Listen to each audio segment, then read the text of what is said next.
Welcome to Aaron Mahnke's Cabinet of Curiosities, a production of iHeartRadio and Grim and Mild. Our world is full of the unexplainable. And if history is an open book, all of these amazing tales are right there on display, just waiting for us to explore. Welcome to the Cabinet of Curiosities.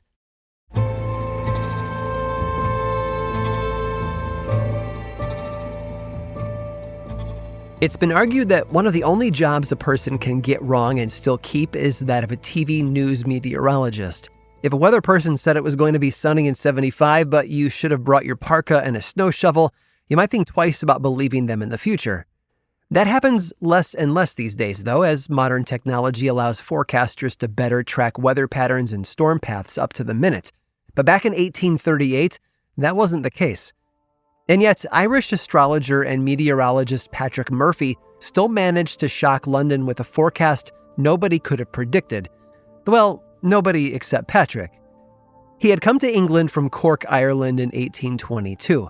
A few years later, he launched his first publication, titled An Inquiry into the Nature and Cause of Miasma of 1825.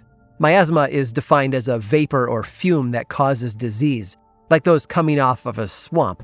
It's also used to describe an unsavory atmosphere.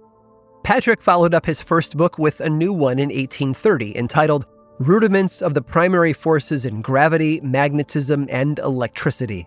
These two books were the start of his foray into pseudo-scientific writing about the various phenomena around us. Within his latest tome, he expounded on a multitude of topics, including the movement of the sun and planets, electrical forces, and the Earth's magnetic poles. These efforts all led to his magnum opus and the volume for which he is known to this day, Murphy's Weather Almanac for 1838. Now, the word almanac is believed to have come from the Greek word for calendar. It signifies books that were published with calendar entries for every day of the year, along with the various weather and astronomical phenomena expected on those dates. Almanacs have existed since before the 13th century, but they really picked up steam with the printing press. Among the most famous ever printed were the Poor Richard's Almanacs, published by Richard Saunders in 1732. Saunders, of course, was the pen name for founding father Benjamin Franklin. Murphy's Weather Almanac of 1838 wasn't much different from the compendiums that had come before. Each page was chock full of vital information, designed to help farmers and readers know what to expect for the coming year. Now, even though almanacs have claimed to be as high as 80% accurate, a study conducted by the University of Illinois in 1981 found that the popular Farmer's Almanac was only about 52% accurate in its forecasts. In other words, readers had just as much of a chance of successfully guessing the weather by pulling a prediction out of a hat. But Patrick thought better of his powers of prognostication, and one date in particular stuck out among all the others in his almanac, January 20th. You see, London winters were notoriously cold. In fact, as we've discussed here before, the Thames was known to freeze over every now and then, allowing locals to set up shop on the ice and hold frost fairs right on the river. Patrick, however, didn't just predict that January 20th would be cold. He claimed that the weather that day would be fair, with the lowest degree of winter temperature. When the day finally came, temperatures dropped a whopping 56 degrees to a frigid negative 14.8. It was by far the coldest day in recorded London history, and would be for some time. Patrick had been shockingly correct in his forecast, and as a result, there was a run on his almanac. He printed 45 editions to keep up with demand. Police were even called to one shop to help preserve order among the throngs of shoppers demanding the book. Unfortunately, readers didn't bother to peruse his publication before buying it. If they had, they would have realized that he was about as accurate as every other almanac out there. 168 days were half right in their predictions, while 197 were all wrong. Demand dropped like a thermometer on January 20th after that, but Patrick Murphy had already earned his legacy.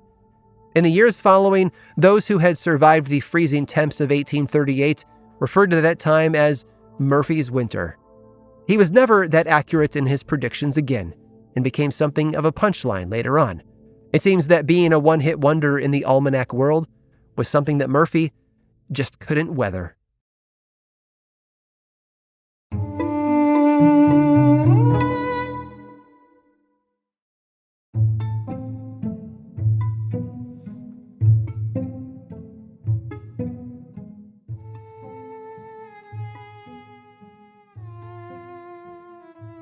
Man plans and God laughs. Expect the unexpected. Or the old Boy Scout motto, be prepared. We have plenty of sayings that all revolve around the same idea. Stuff happens. And Edward was only too familiar with that concept. He was born in 1918 in the Panama Canal Zone, an unincorporated territory in Central America. Edward and his family eventually made their way north to New Jersey, where he lived for most of his young life. After high school, Edward attended West Point, which prepared him for entry into the United States Army Air Corps, just in time for World War II. It was in 1941 when he was sent overseas to serve in parts of China, India, and Burma. Edward had always had something of a scientific mind, so when the war was over and it came time for him to get a job, he found one as a research and development officer at Ohio's Wright-Patterson Air Force Base. He stayed there for a short time until a special project came a-calling for him from the West Coast.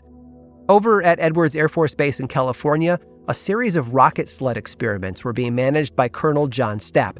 Rocket sleds were elongated platforms that slid on tracks, which used actual rockets to propel them long distances at high speeds. It was common belief among aerospace experts that the human body could not withstand up to 18 G-forces before dying. Stapp didn't agree and set out to prove the theory wrong. Previous tests to disprove it had been performed using crash test dummies. The goal was to track the effects of rapid deceleration on a human body, and Stapp, dissatisfied with the results, started using a chimpanzee in his experiments. But even that proved unsatisfactory to the exacting colonel. So he started testing the G-forces of the sleds on himself. He would strap himself onto the platform and let the rockets take him for a ride. On his first test, Stapp reached 10 Gs. Over time, he was able to get that up to 35 Gs and still survive. Edward was tasked with analyzing the effects of these forces on Stapp's body. He'd done it before, having created a series of 16 sensors and tools meant to gauge how test pilots were affected during centrifugal training back in Ohio. He suggested using modified versions of his sensors for the rocket sled tests. Stapp agreed, and a new experiment was planned. Originally, the idea was to use another chimp as the test subject. The Air Force didn't want to sacrifice one of its own men in case something went wrong. But Stapp knew a human being had to be in the driver's seat, so he switched places with the chimpanzee. Rolling with the change, Edward told his assistants to rig up the sensors to Stapp's safety harness while he tested the rest of the equipment before takeoff. After several safety checks and clearances with the sensors in place, Stapp was given the green light. The rockets fired up, and the colonel flew along the track like a bat out of hell. When he finally stopped, Edward checked the readouts. Nothing. Not a single piece of evidence that Stapp had ever been buckled in at all. The experiment had failed. As it had turned out, Edward's assistants had wired the sensors all wrong. They'd been plugged in upside down. And Edward, angry at one assistant in particular, tossed off a short summation of his feelings, saying, "If that guy has any way of making a mistake, he will." Stapp took his words to heart and conveyed them to a shared philosophy among the research team during a press conference. He explained the saying as a way of keeping his men on task and solving problems before they occurred. Although this being a press conference, the phrase was shortened down a bit. Edward's original wording was condensed to a simpler one. If it can happen, it will happen. Today, however, we say it even more different than that.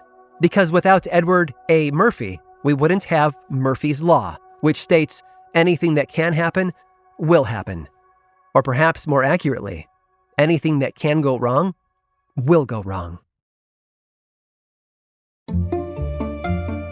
I hope you've enjoyed today's guided tour of the Cabinet of Curiosities. Subscribe for free on Apple Podcasts or learn more about the show by visiting curiositiespodcast.com.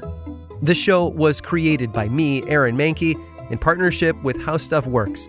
I make another award-winning show called Lore, which is a podcast, book series, and television show, and you can learn all about it over at theworldoflore.com. And until next time, stay curious.